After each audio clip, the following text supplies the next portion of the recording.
From the Ministry of the Presidency in Georgetown, this is This Week with the President. Welcome to This Week with the President, a news magazine which provides you with an in-depth look at the policies, programs, and work of the President of Guyana in his quest to realize the good life for all Guyanese. I'm your host, Gomiti Gangadin. In the highlights this week, government stands ready to work with private sector for good of Guyana, President David Granger says. President Granger observes trade day and commissions turmeric factory in Region 1. Government has clear education mission. President Granger commissions new buses. These stories and more on This Week with the President. The President has placed at the top of his agenda the development of a green economy and the creation of an enabling environment for businesses to thrive. Even as government continues to push for greater development and opportunities for economic growth in Guyana, President David Granger has said that a concerted effort is needed, as he noted that the government of Guyana stands ready and open to dialogue with members of the private sector of Guyana. To aid this process, the administration is focused on creating a business environment which promotes investments, innovation, and is governed by the appropriate institutional framework. Addressing the Private Sector Commission of Guyana's two-day Business Summit 2017 on Wednesday, President Granger said that the private sector, as an engine of wealth creation and employment generation, can work with the government, the labor movement, and civil society to stimulate increased economic activity to ensure the good life for all Guyanese. According to the President, the three elements of government's approach to this objective are investment, innovation for the diversification of the economy and reduced reliance on its primary products, and the setting up of strong institutional frameworks which ensures that every Guyanese citizen benefits from the wealth of the country. Your government has been working to create an environment which is supportive of socio-economic development that is linked to the objective of ensuring a good life for all. I noted elsewhere that a good life means the absence of poverty, the presence of equality, and the creation of an enlightened citizenry through education, effective stewardship of our natural resources, and employment for our people. The attainment of the goal of a good life requires the reduction of disparities based on geography and ethnicity, and the sustained creation of wealth through economic growth and employment. Private sector investment is pivotal to development. Your government over the past 29 months has been working to create a more enabling environment for business development by encouraging investment and by ensuring a stable macroeconomic environment. Government, while seeking to fix the economic problems which we inherited, has been actively courting investment and encouraging the diaspora to invest in Guyana. The Ministries of Foreign Affairs and Citizenship have been pursuing increased investment and trade.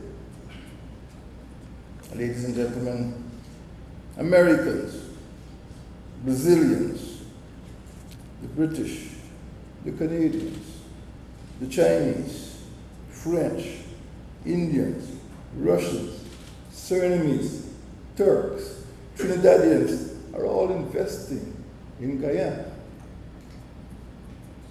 Why can't you? Why should Guyanese have to be reminded?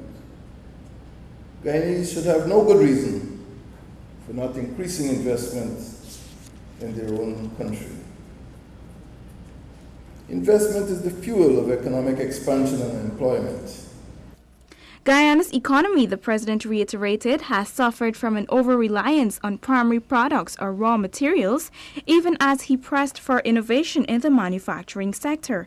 That reliance on primary production, he said, has exposed the economy to international market volatilities and vulnerabilities.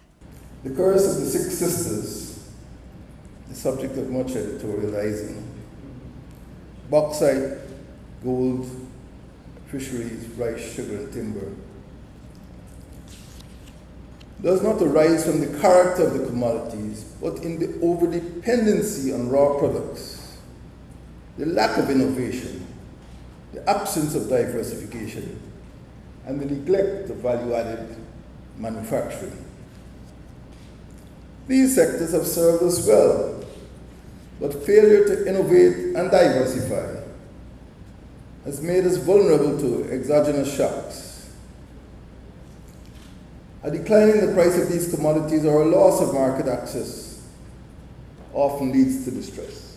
That position was supported by Ms. Sophie Makinen, representative of the Inter-American Development Bank, IDB, in Guyana, who said that there is a need for Guyana's economy to shift towards diversification. But growth by itself is not enough. Despite this positive economic growth record, we must realize that the Guyanese economy is not diversified.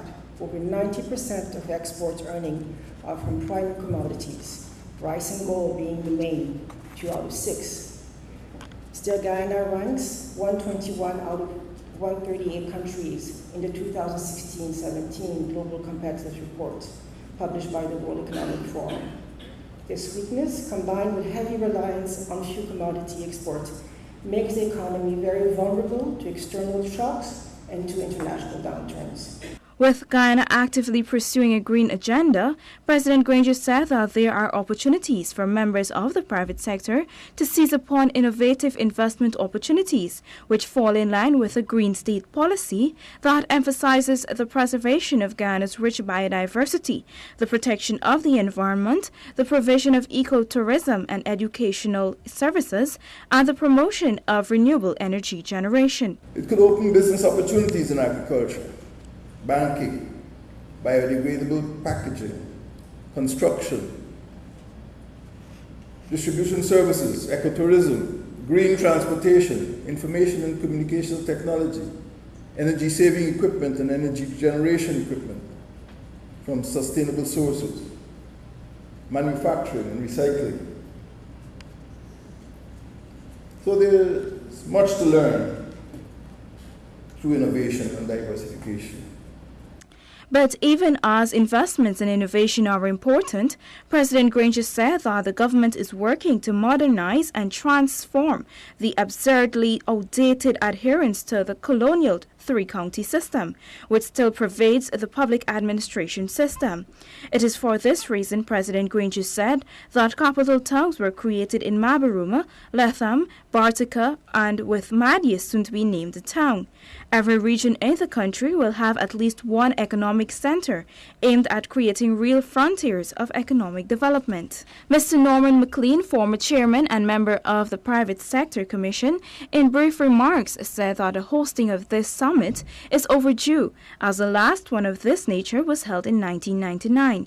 He noted that while the relationship between the private sector and the government has been strained for a number of years, the private sector now looks forward to forging new grounds with the current administration. What I want to do this morning is to hope and pray that we will witness a cooperative and supportive approach to our national economic issues and national issues in general, where all of us work for the good of our people and for the good of our country. Recognizing that, though small, Guyana has vast areas of untouched, pristine rainforest, President Granger has promoted Guyana as a consistent partner in the fight against climate change phenomenon. But more than using its forests, Guyana needs to adopt sustainable and eco-friendly plans and projects which will ultimately put the country on the path to becoming a green state, and President Granger intends that this will become a reality. in keeping with the commitment to a green Guyana in the fight against climate change and to emphasize his administration's seriousness about transforming the country into an environment-conscious one. President Granger over the past weekend joined in the observance of National Tree Day, where he emphasized the importance of agriculture to the development of the Birima-Waini region. There, he also commissioned an ambitious move towards agro-processing and value-added production through the Hosororo Turmeric Factory, which is a tangible demonstration of government's commitment to transforming the economic landscape of hinterland regions and the country as a whole. The commissioning of the turmeric factory falls squarely in line with President Granger's push towards agro-processing and is a tangible example of what is possible for the region.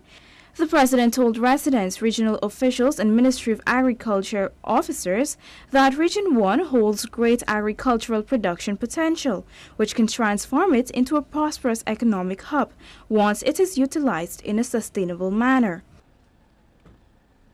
You call yourself Region 1, and I want to make you Region 1 in terms of agriculture production. The first region, the number 1 region. That is what Region 1 means to me. You must be the number 1 region in terms of agricultural production. Wherever I go, I sell Guyana. And I tell people that the best avocado pears in the Western Hemisphere come from the Birima-Waini region. Dr. Odu Homnot, Chief Executive Officer of the National Agricultural Research and Extension Institute, NARI, said that this project is one of the transformative projects the Ministry of Agriculture, through NARI, is working on to promote agro-processing and sustain the livelihoods of small farmers. The small farmers of the region, Dr. Homnot said, will be the main beneficiaries of the project. Currently, we have on the ground close to 50 acres of turmeric. And this is being cultivated by about 30 farmers as we speak. Now, it was mentioned already about what we can earn, what the region, what the farmers can earn from this venture here. It means that all the funds, all the money will remain in this region for the development of the people of this region and the region as a whole. Earlier that day, the head of state attended the National Tree Day 2017 event, which is celebrated in October each year since 2015 as part of the Agriculture Month calendar of activities, where he said that National Tree Day has a role to play in emphasizing the importance of agricultural production so that more agro-processing projects can be a reality. Beyond production, though, he noted that the replanting of trees has an important environmental function and called for a trees action plan, which he said should be implemented by all municipalities so that Guyana can move closer to its goal of a green Guyana. Under this part of the plan for natural regeneration, let us see not only this part that Mr. Solomon is sponsoring, but all communities should have small community parks where people can go for their Sunday school picnics, where they can relax with their families, where schools can go, churches can go during the holidays. So let us have more municipal parks, and let us focus on propagating indigenous trees. Tree Planting Day provides us with an opportunity to inform and inspire all Guyanese to care for trees, wherever they are. Inspire all Guyanese to care for trees. As I said, Birima-Waini has always been the number 1 region in terms of certain fruit and vegetables. So this is an opportunity to maximize the use of trees in the Birima-Waini region. In this regard, the President expressed his gratitude to Mr. Augustine Solomon, a resident of Hosororo, who plugged his own resources into the construction of the Green Park at the Hosororo Community Ground, where he, along with Minister Ali Koch, Minister of Agriculture Mr. Noel Holder, and Minister of Communities Mr. Ronald Bulkan, all planted avocado trees as part of the National Tree Day event at Hosororo. Minister Holder said that the importance of trees, particularly in the protection of the environment and the agricultural sector, cannot be overemphasized. Many countries have recognized that winning the battle against environmental degradation, economic decline, and climate change depends on planting trees. In fact, one of the ways to combat climate change is to plant more trees in order to take more carbon out of the atmosphere. Trees provide habitat, food, and protection to plants and animals. Planting trees today is essential for future generations. Now we take a look at the President's diary. On Friday, the head of state received a courtesy call from China's ambassador to Guyana, Mr. Chi Jaishun, and his deputy chief of mission, Mr. Yang Chenhe. During their discussions at State House, the two sides discussed several areas of cooperation. On Wednesday, His Excellency administered the oath of office to Ms. Amura Giddings, a young attorney at law, as the new registrar of the Public Service Appellate Tribunal, where he said that his administration is committed to doing all that is within its power to ensure that important institutions of state, be it the National Assembly, the judiciary, autonomous institutions and commissions, the conferment of national honors, or the award of senior counsel, are not dismissed or ignored as a result of the opinion of any individual or group. Any country, any state in the world is founded on certain pillars, certain institutions. And if you kick those institutions down, the state will collapse. And we are committed to ensuring that the institutions of state remain to support the lawful aspect of public administration and governance. The appointment of Ms. Giddings, which took effect from September 19, 2017, accords with Section 601 of the Public Service Appellate Tribunal Act. President Granger said that his government is fully cognizant of the need for an efficient public service and as such has worked to ensure that all necessary vacancies are filled. In May, Justice Nadram Kisoon, Ms. Abiola Wong Innes and Mr. Winston Brown were sworn in as members of the tribunal, which has been defunct for over 20 years. With the firm belief that education is the foundation of any type of development, the head of state on Sunday commissioned a new David G. school bus under the Boats, Buses, Bicycles plus Breakfast and Books or 5Bs program in Burima-Waini, Region 1. Also commissioned at that ceremony, which was held at the Northwest Secondary School, were two other 15-seater school buses purchased by the regional administration to support the national Every Child in School policy. Regional Chairman Mr. Brent Noel Ashley said that the buses will be used to ensure that children in far-flung communities are able to get to school. He added that the regional administration fully subscribes to the national policy of ensuring every child can get to school. 60 years ago, on October 5, 1957, the People's National Congress was established, and as the party celebrates 60 years of existence this month, the party has planned a number of activities. One such activity was the Special Delegates Congress, which was held last Saturday at the National Cultural Center and attended by President Granger and First Lady, Ms. Sandra Granger. The Congress featured a cultural program titled Legacy, which was put together to not only showcase the history of the party, but the cultural identities of Guyana and its peoples. Take a look.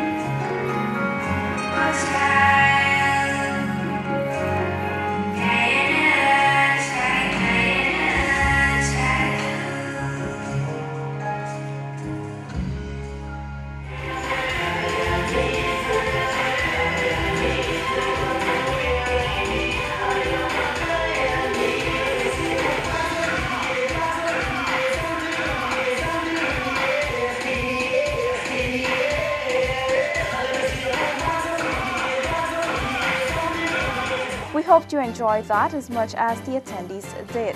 With that, we have come to the end of this week's edition of This Week with the President.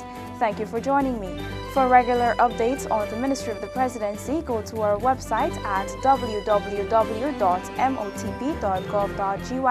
like our Facebook page, Ministry of the Presidency, and follow us on Twitter and Instagram at MOTP Guyana. Do have a safe and productive rest of the week, Guyana. Goodbye.